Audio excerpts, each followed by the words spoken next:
भारत में एक नई डिजिटल क्रांति की शुरुआत कहा जा रहा है। वित्त मंत्री निर्मला सीतारामन ने आज देश में 5G मोबाइल सेवा के शुरू करने का रोड मैप रखा, जिसके मुताबिक अगले साल देश में 5G सेवाएं शुरू हो जाएंगी।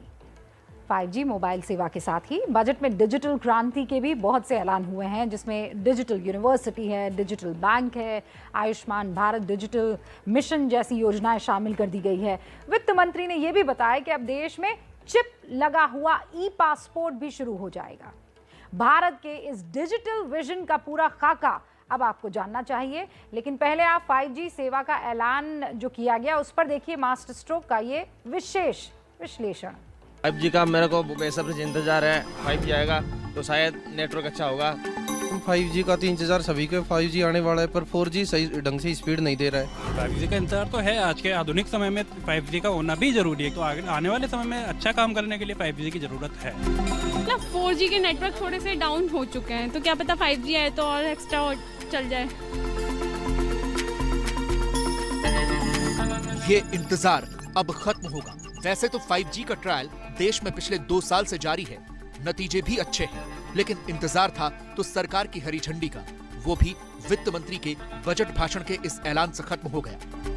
5G technology in particular can enable growth and offer job opportunities. Required spectrum auctions will be conducted in 2022 to facilitate rollout of 5G's mobile services within 2022-23 by private telecom providers.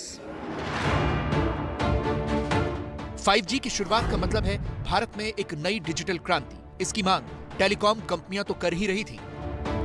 अब वित्त मंत्री के ऐलान से यह तय हो गया कि 5G स्पेक्ट्रम की नीलामी 2022 में होगी और वित्त वर्ष 2022-23 में ही 5G सेवा शुरू भी हो जाएगी। 5G की जरूरत क्यों है, क्यों देश इसका बेसब्री से इंतजार कर रहा है और इसके आने से क्या फायदे होंगे, ये हमने एक्सपर्ट से समझने की कोशिश की। जो काम पूरे दिन में होता था अब वो शायद 1 घंटे में हो जाए। कुल मिला के हम देखें, क्योंकि पूरी भारत की अर्थव्यवस्था, क्या दुनिया की अर्थव्यवस्था इंटरनेट पे पूरी तरह से निर्भर हो चुकी है। ओवरऑल मैं कहूं तो जीडीपी में भी कहीं जाके इसका असर होगा। इंटरनेट की रफ्तार को फुल स्पीड करने के साथ ही इस बात की भी तैयारी की जा रही है कि गांव-गांव तक इंटरनेट पहुंचाया जाए। वित्त मंत्री ने 5G रोल आउट का जिक्र करते हुए सबसे पहले रोजगार का नाम लिया। उन्होंने कहा कि इससे नई नौकरियों के अवसर पैदा होंगे, इसलिए हमने 5G के रोजगार कनेक्शन की पड़ताल की। सबसे पहले 5G से जीडीपी पर पड़ने वाले असर को आपको देखना चाहिए। अंतर्राष्ट्रीय संस्था GSMA के मुताबिक 5G आने से 2040 तक भारत की जीडीपी में 34 लाख करोड़ का इजाफा होगा। दुनिया की अगर बात करूं तो अनुमान के मुताबिक 2035 तक 5G से दुनिया की जीडीपी में 973 लाख करोड़ रुपए और जुड़ जाएंगे। जीडीपी में फायदे का सीधा मतलब यह है कि इससे रोजगार भी पैदा होंगे। भारत में इससे कितनी नौकरियां पैदा हो सकती है, अब इस पर नजर डालिए। एक रिसर्च ये बताती है कि 5G शुरू होने पर भारत में लगभग 1.5 लाख नौकरियों की डिमांड जो है वो आने वाली है।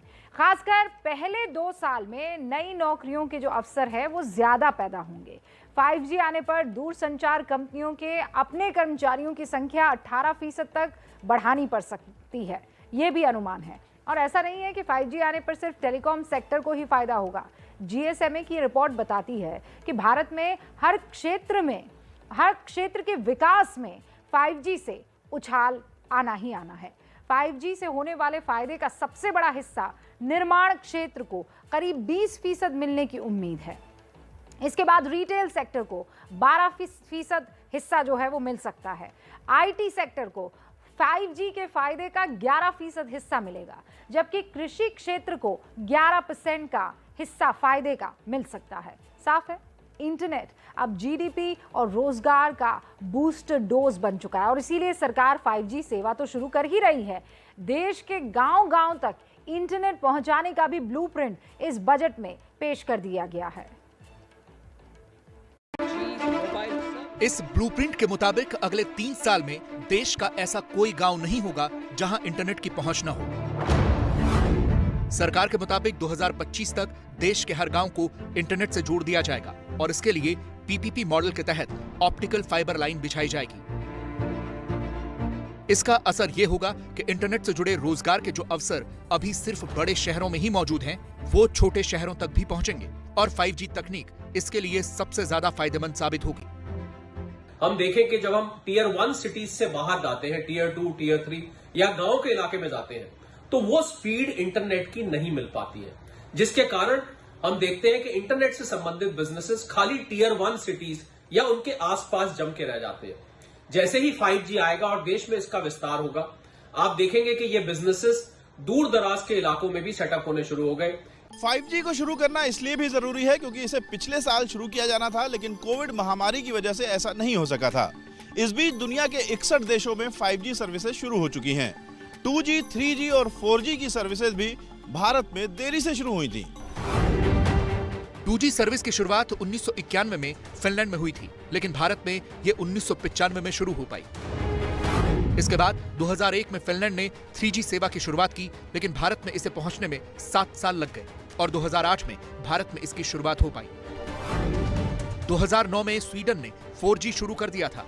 भारत में ये सेवा 2015 में आई, जबकि 5G को शुरू करने वाला पहला देश दक्षिण कोरिया है, जहां 2018 से 5G शुरू हो चुका है। वित्त मंत्री निर्मला सीतारमण के बजट में 5G को हरी झंडी के साथ ही डिजिटल इंडिया का भी रोडमैप देखने को मिला। देखिए, वित्त मंत्री निर्मला सीतारमण ने आज पेपरलेस यानी डिजिटल बजट पेश किया। इसके साथ ही डिजिटल इंडिया को बढ़ावा देने के लिए कई बड़े ऐलान भी किए, जिन्हें 5G तकनीक से पूरा करना और आसान होगा। बजट में ई पासपोर्ट का ऐलान हुआ, जिसमें चिप लगाई जाएगी। डिजिटल यूनिवर्सिटी की भी घोषणा की गई। कोरोना से बच्चों की पढ़ाई में जो नुकसान हो रहा है, उसकी भरपाई के लिए प्रधानमंत्री ई विद्या प्रोग्राम के तहत 200 टीवी चैनल खोलने का ऐलान किया गया है। इसके साथ ही 75 जिलों में 75 डिजिटल बैंक बनाए जाएंगे और आयुष्मान भारत डिजिटल मिशन की भी घोषणा कर दी गई है। भविष्य में इलेक्ट्रिक गाड़ियों को बढ़ावा देने के लिए बैटरी की अदला बदली की योजना भी लाए जाने का प्रस्ताव बजट में पेश कर दिया गया है।